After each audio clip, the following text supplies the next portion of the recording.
Welcome back. You're watching NewsX. I'm Budhar Pratap Singh. The White House has quietly revised its February 9, 2026 fact sheet on the interim India-U.S. trade deal to address New Delhi's concerns, removing references to tariff cuts on pulses and limiting agri-concessions to items such as dried distillers' grains, sorghum, tree nuts, fruits, soybean oil, and wine and spirits, protecting India's sensitive farm sector.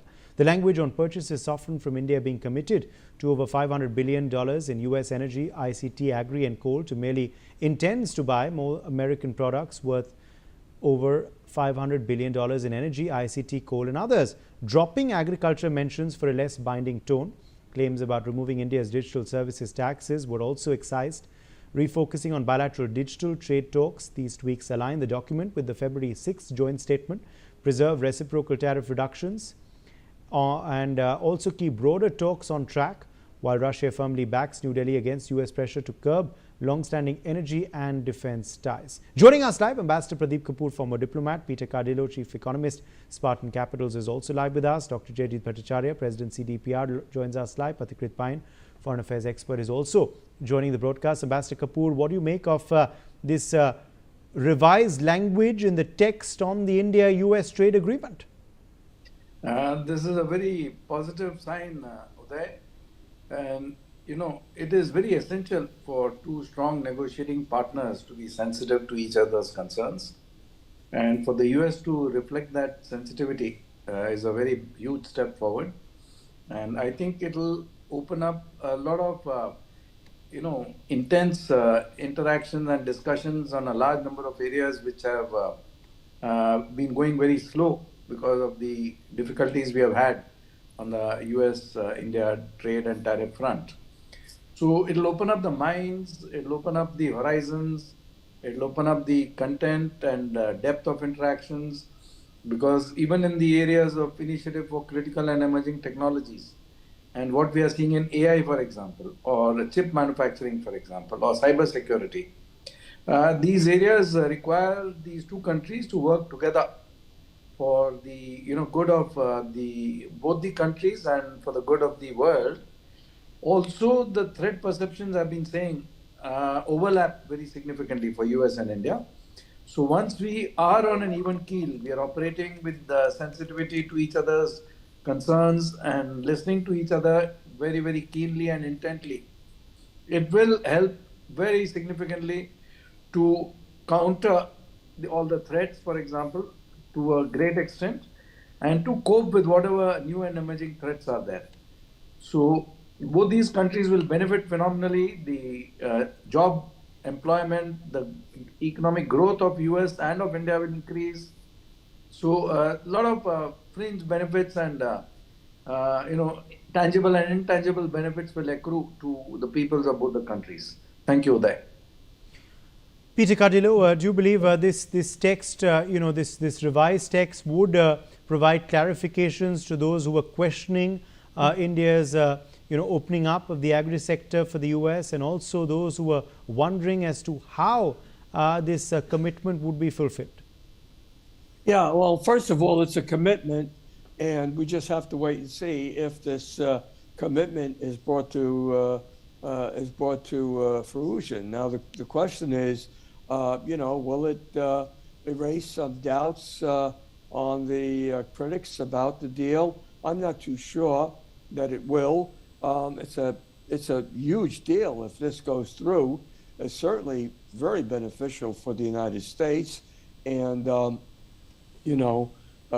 they're calling for India to buy over $500 billion worth of energy, technology, agricultural products, and coal products. And energy, that's a hefty, that's part of that hefty number. And if it's geared for India to buy Venezuelan oil from the United States, that means it's not going to be cheap oil anymore. So I would say that this fact sheet might actually increase doubts as to whether or not this deal will be moving forward, or it might move forward, but will it be fully applicable in its in its substance. Yes, Dr. Jaideep Bhattacharya, let me bring you in here as well, because, of course, politics had erupted. The opposition was questioning the commitments to the U.S. on agriculture. Farmers were concerned as well. There were conflicting statements. The U.S. trade representative, of course, had said that the agriculture sector in India still is going to see some protectionism. That's something that India is insistent about, but there were others who were speaking a different tune. Would this then be an important clarification that is coming?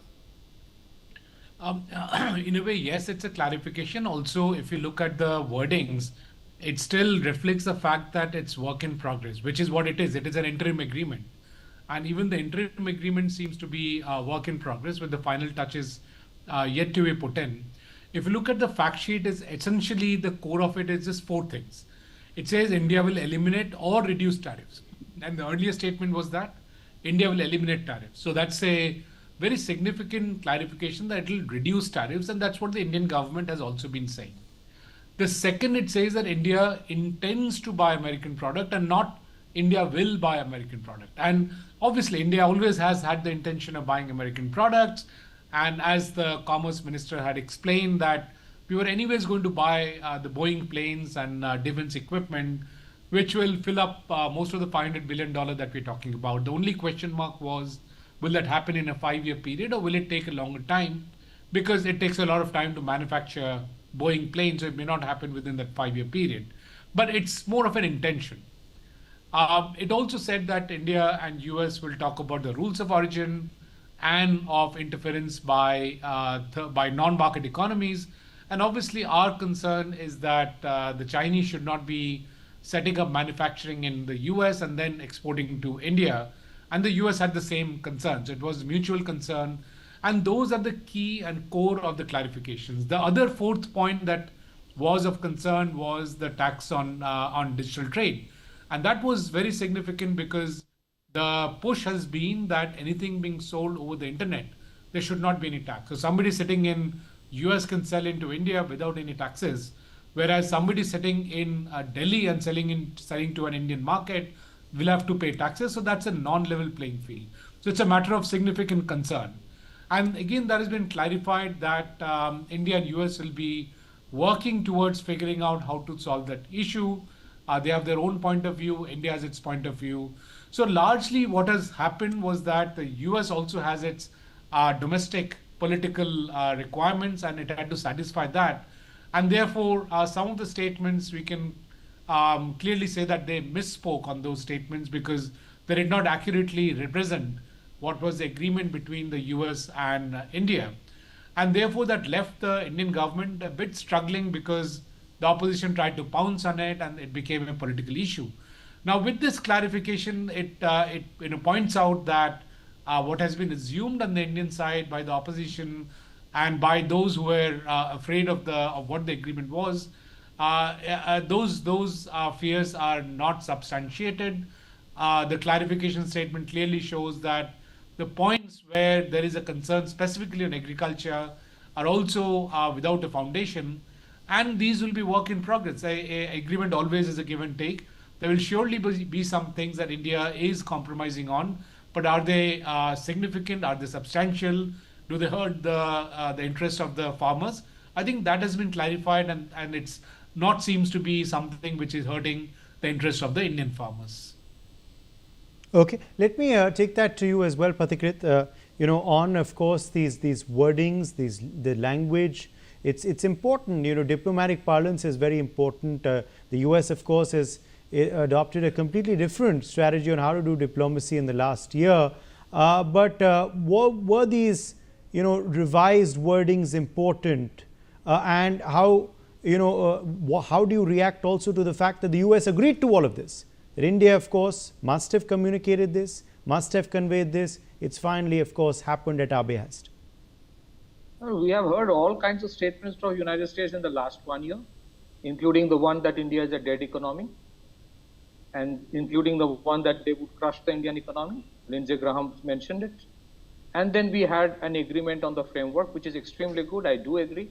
This trade deal, if it works out, it is good for both the countries. There are many areas of convergence between India and United States, and the relationships go beyond government to government interactions. There are profound areas of similarities. But when you have merely an agreement on the trade framework, and you do not have an agreement on the trade deal as such, why would you come out with some kind of statements like this, knowing well that there is a parliament session going on? Knowing well that this would be taken up, because even if somebody says that it is for the domestic audience of United States, in today's era, nothing is domestic. Whatever somebody writes somewhere, in the era of internet, everything it gets instant traction across the world. So I think it is not merely about Indian government communicating to the Americans, but also it gives a reflection of the fact that somewhere certain things are not right. Of course, clarifications came. Of course, you changed the statements. But why would you come out with a unilateral fact sheet? That's my number one question. Why would you do that? It's a unilateral one. It was not something that both sides agreed upon, the fact sheet. Now, I have the highest respect for United States as a country. But these things in today's era are problematic. And let's understand, if anybody had thought that by increasing the tariffs on India, Indian economy will go to the doldrums, that certainly did not happen. India went ahead and had trade deal with European Union. India went ahead and had trade deal with United Kingdom. And India also wants a trade deal with United States. It's not about subtracting the US interest. But somewhere there has to be mutual understanding of each other's concerns. We do understand the concerns of the Americans. We do understand that there are certain things we do need to buy. No one says that India will be self-sufficient on its own and doesn't need to have a trade deal. Even without this trade deal, last year, Air India agreed to buy 470 aircrafts from Airbus and Boeing. Almost 220 of them are going to come from Boeing, which means in any case, we would be buying those Boeing aircrafts. If India has to become a major hub for AI-based research, you need those GPU sets. Invariably, those will be procured from United States. If India has to become a major hub for semiconductor assembly, manufacturing, invariably the chip fabrication machines will come from United States. That's why I say there are major areas of convergence, and it helps both the countries. It helps the competitiveness of American companies also. The fact that you have 1,900 global capability centers of Fortune 500 companies in India, it means they have the highest of trust and faith in the Indian institutions. And in the middle of this, if you have a statement like this, I would avoid using the word irresponsible. But certain things like this become, it becomes a thorn, because of what we are seeing in the parliament at a time when crucial bills should be discussed. Based on a particular unilateral fact sheet, certain things are being discussed, which puts the government in a bit of a corner.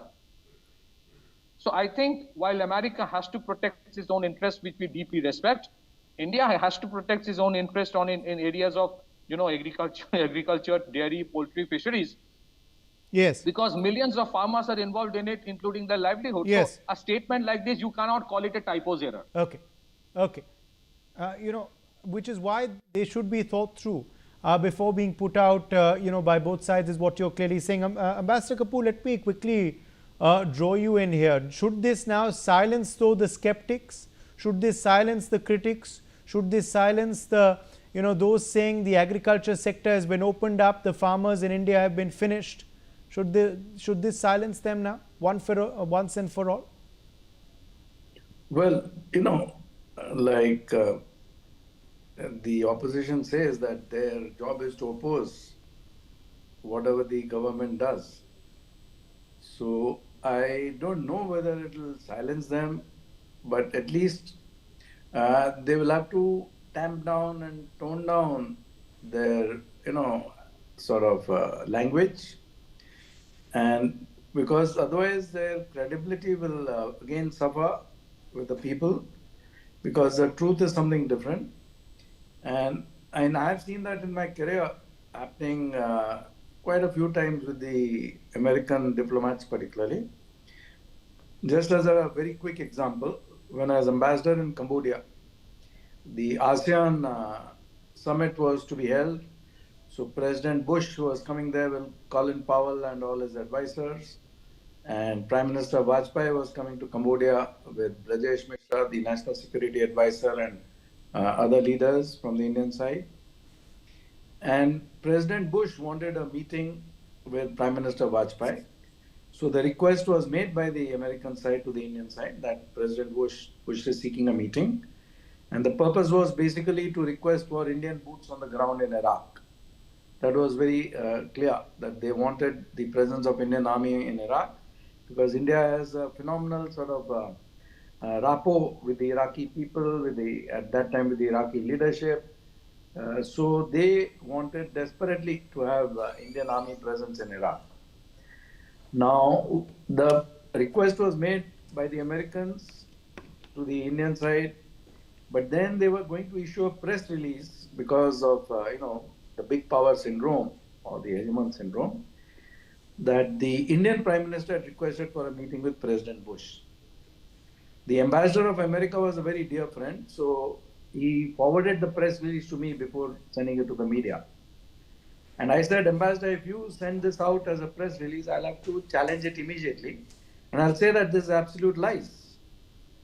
So then he immediately stopped the issue of the press release. And we sort of didn't make a big noise because Indian diplomacy doesn't believe in making any egoistic statements that it was President Bush who had asked for a meeting with Vajpayee. So we just let it lie without any great controversy on that front. But I've seen that happen many times, and we have managed to control that aspect when we have very close interaction and discussion on a non-stop basis. So even here, the interpretation by the American side in the first instance, was exaggerated to a great extent, and what the truth was not portrayed accurately, and now it is being portrayed to a greater extent, I would say. And this is a work in progress. This is an interim agreement. It's an interim framework. There's not even an agreement. So things will evolve, things will change. And I'm sure on the Indian side also, people will be very happy to understand that India has made some concessions, but not to the extent that was portrayed in the first instance. Yes, it is. But this is a new way. This is a new way, Peter Cardillo, of doing diplomacy. These kind of statements, these flip-flops, that the U.S. is constantly exhibiting. Then language, in an agreement, then the language is changed. What explains this way of doing diplomacy? How do you see it, as someone who's in the States right now? Well, Peter, that question is for you. Okay. Could you repeat that question, please? I said, what do you make of this new way of diplomacy that the U.S. is, has taken up in the last 1 year? Well, it's a different style of diplomacy. It's, I would say, a diplomacy that commands and diplomacy that protects the interests of the United States. And so the rest of the world needs to basically meet some of the terms and try and make deals so that they are not necessarily cast to the point of where they're the losers and that the United States is the winner. So it's it's a new way under this administration, and it's basically geared to get as much success for the U.S. economy as possible. Okay, Dr. J.D. Bhattacharya, let me quickly get you back in here as well. As we, of course, see this sort of deal evolving, and it is a work of progress right now. Of course, the big win has been that the tariffs, though, have already come down, even though the the fine print of the deal hasn't really been signed as such by both sides, but agreed to. How do we expect this, this broad framework to keep evolving, and when will we see a finality? What kind of timeline are we looking at, Dr. Bhattacharya? Well, that's a very interesting question, because even when the deal gets signed, it doesn't get signed. And the context for that statement is that the fact that the US government had put in a 25% tariff and then an additional 25% tariff on India, which are both non-WTO compliant actions, and US was a signatory to the WTO. So in spite of having already one agreement which was violated, if there's another agreement coming in, we still have a question mark as to whether it'll be adhered to by the US, or it'll forever be a work in progress. But having said that, in the current context on when this final document will be put together, it looks like from the statements that it should be anytime soon, which seems to be before the end of this month or latest by the middle of March, because both India and the US will stand to benefit from this agreement. So it's in the interest of both countries to push it as soon and as fast as possible, keeping the domestic sensitivities in mind, which includes the agricultural sector on both sides, and the previous statements made by the US administration in terms of the kind of benefits that it is negotiating for the US industry. And therefore, some of the statements that came out as the previous fact sheet, which was not really aligned to the joint statement, and therefore we see a modification of the fact sheet, which is now more aligned to the original joint statement between the US and India. So obviously it's evolving fast and in some way, but it's also staying the same as what was the initial statement. So it is seeming to converge, and political compulsions are leading to some statements, but those are more of distractions, I would say. And so the agreement seems to be converging fast, and therefore the timeline of end of this month or maximum middle of next month seems to be more realistic. But that's again is only for the interim Yes. agreement. We have Okay. to have bilateral Okay, agreement. I'm afraid and I'm out of eventually time. the free 30 trade. seconds. Pathikrit Pine, last word to you. 30 seconds. Well, I think this kind of approach eventually led to the European Union suspending their $1.5 trillion pledge for procurement from the United States, and the overall trade deal has been suspended. It might start all over again. But I think the only issue is this: India is still an internal demand-driven economy. There are critical elections coming even for the BJP, which is in power. So the trade deal will be signed only if it is, foolproof, and they are assured that there will be no kind of misinformation which is spread. What happened is misinformation, or rather disinformation. And I think this way, what is going to happen is that it's only going to get delayed. My last point, just give me 10 seconds. There were reports which came out in the media that the Indian government has sent out an intimation that they're okay and ready to wait out through the Trump era for signing the trade deal. So that has to be kept in mind. It's good for both the countries, but not at the cost of disinformation. My thanks to all of our guests for joining us on this discussion. We are out of time. The 18-year-old man